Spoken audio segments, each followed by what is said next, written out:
생명의 시간입니다. 우리 아침 예배로 하나님 앞에 함께 나가겠습니다.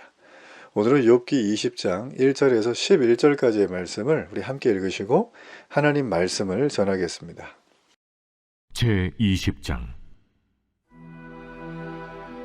나아마 사람 소발이 대답하여 이르되, 그러므로 내 초조한 마음이 나로 하여금 대답하게 하나니 이는 내 중심이 조급함이니라. 내가 나를 부끄럽게 하는 책망을 들었으므로 나의 슬기로운 마음이 나로 하여금 대답하게 하는구나.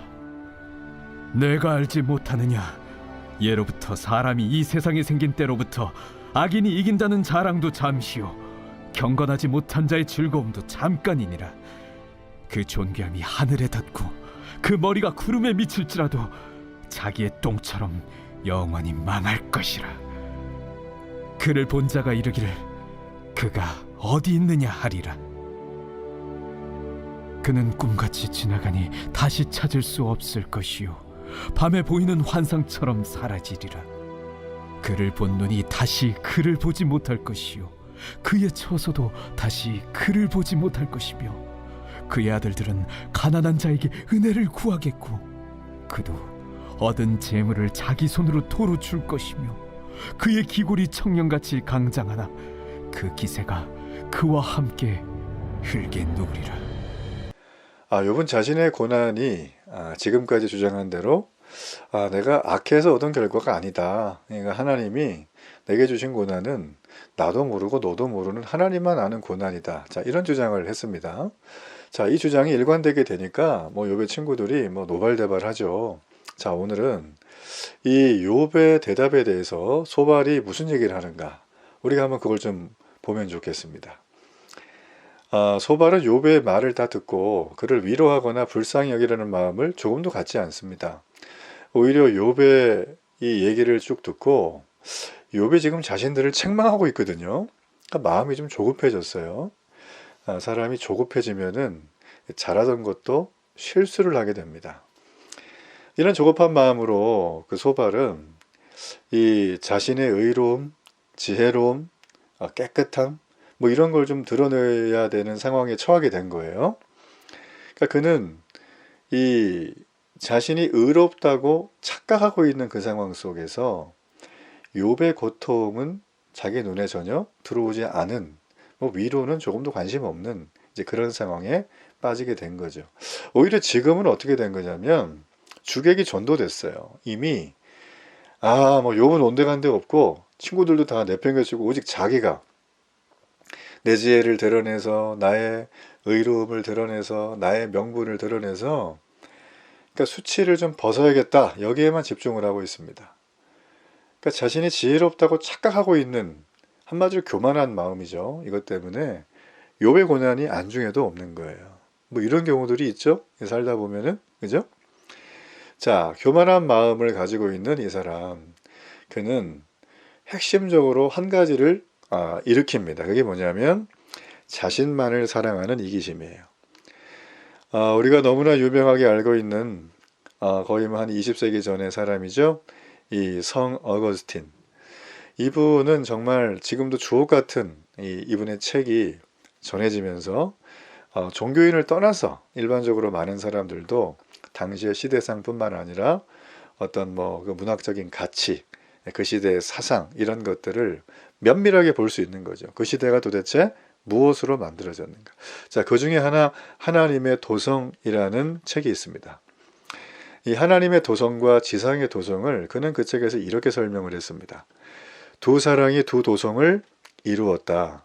하나님을 멸시하면서까지 이르는 자기 사랑이 지상 도성을 만들었고 자기를 멸시하면서까지 이르는 하나님 사랑이 하늘의 도성을 만들었다.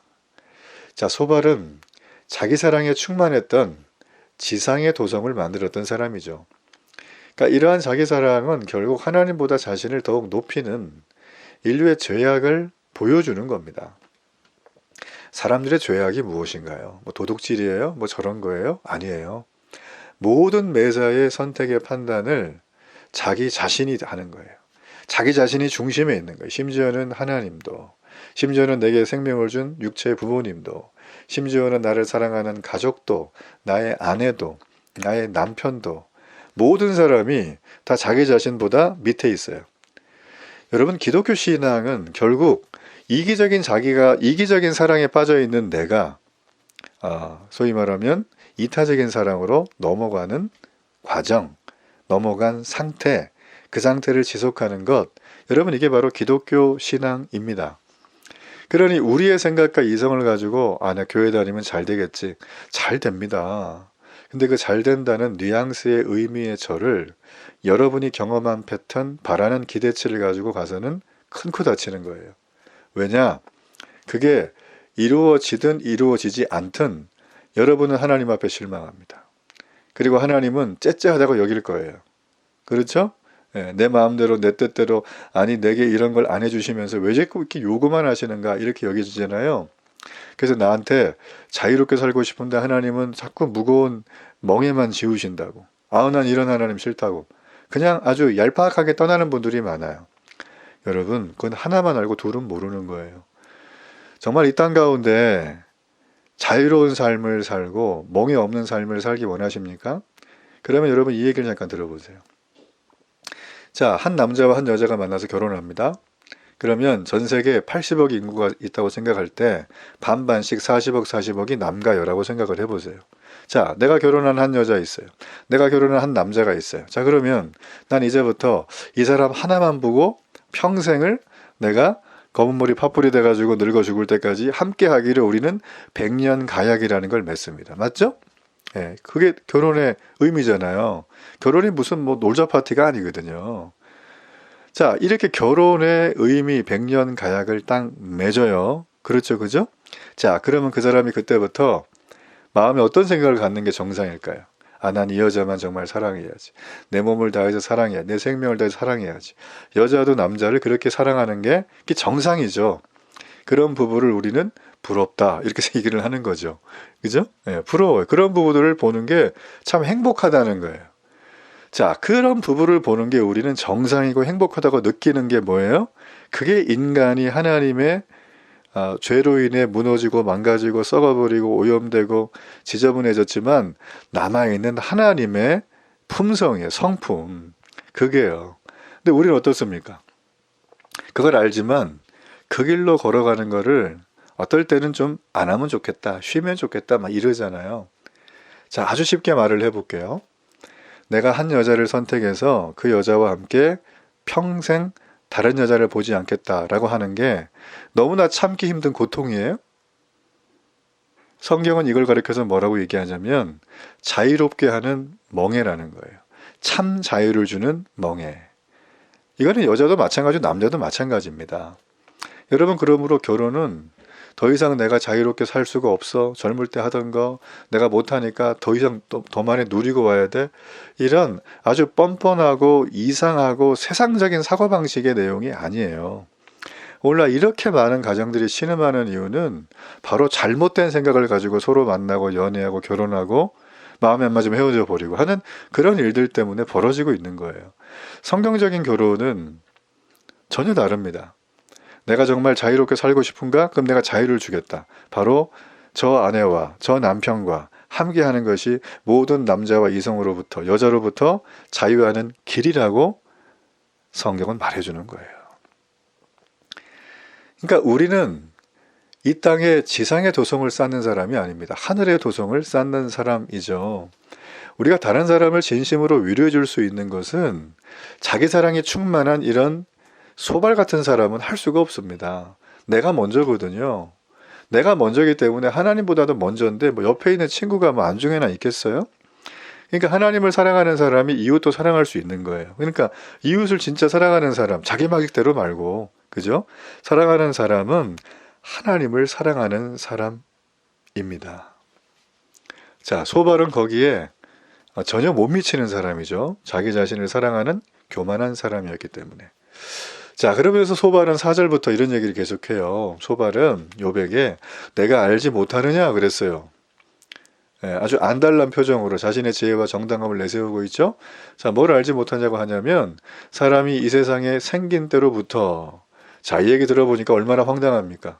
마치 창세 때 하나님과 함께 자기가 이 모든 걸 지은 걸 다 알고 있는 통달한 사람처럼 말을 하죠. 교만한 사람들 특징이에요, 이게. 그죠? 매사에 끼어들죠. 매사에 자기 거들고 자기가 중심에 서지 않으면 그냥 어떻게 섭섭해서 할 줄을 몰라요. 이거 병이에요, 병, 제가 볼 때. 자, 그의 교만함이 어느 정도 있는지 보여주는 거예요. 자신을 하나님과 같은 존재다. 그러니까 그의 주장은 이래요. 악인의 승리는 잠깐이고 경건하지 못한 자의 즐거움도 잠깐이다. 악인의 존귀함을 받는 건 하늘이 높이 닿아 있을지라도 결국 똥처럼 망할 것이다. 소발은 아주 저급한 표현을 써가면서 욥을 저격하고 있는 거죠. 그러니까 앞서서 욥은 자신을 불쌍히 여겨달라고 하면서 형제와 집안의 종과 친구들이 자신에게 어떤 고통을 주었는가를 하소연했어요. 19장에서. 자, 근데 소발은 그 상황을 끄집어내서 욥을 더욱 조롱하고 있는 것입니다. 사람들이 욥을 잊어 결국 욥은 아무것도 아닌 존재가 될 것이라고 말합니다. 욥의 자녀들까지 언급하면서 땅바닥에 주저앉아 있는 욥을 조롱을 하는 거예요. 그러니까 지혜가 있는 사람은 이렇게 무자비하게 말하지 않습니다. 친구를 위로하고 함께 우는 것이 참된 지혜죠. 여러분, 교만은 결코 값없지 않습니다. 그 죄는 무서운 죄입니다. 교만은 패망의 선봉이요 넘어짐의 앞잡이라 그랬어요. 성경 말씀이 나와 있을 정도면 여러분, 내가 교만한 자의 위치에 서 있다면 이걸 묵과해서는 안 됩니다. 어떻게 해서든 정리하셔야 돼요. 하나님 앞에 나가서 나를 불쌍히 여겨달라고 하나님 앞에 매달리고 붙들고 울어야 되는 거예요. 우리는 자기를 낮추시고 죽기까지 하나님께 복종하신 예수님의 겸손의 본을 발견해야 됩니다. 예수님의 낮아지심은 이 은혜를 경험한 성도들은 그 안에서 참된 위로를 경험합니다. 참된 자유를 경험해요. 내가 결혼했을 때 더 이상 내가 이성에게 마음이 흔들리지 않는 것처럼 내 인생의 참된 자유는 구속이 되어야 시작이 되는 것입니다. 전 여러분이 결코 가볍지 않은 이 교만의 죄가 마음속에 도사리고 있다면 하나님께 은혜를 구하시길 바랍니다. 해결의 은혜를 구하시길 바랍니다. 그래서 이웃사랑, 하나님 사랑이 아주 자유롭게, 아주 능수능란하게 되어지는 여러분의 삶이 되기를 축복합니다. 우리 결단의 기도를 드립니다. 살아계신 하나님, 오늘도 소발의 교만함이 내 안에 있다면 회개합니다. 주여, 정결하게 하시고 깨끗하게 해주시고 하나님의 말씀을 따라 겸손히 이웃사랑의 삶을 실천하게 하옵소서. 예수님의 이름으로 기도합니다. 아멘.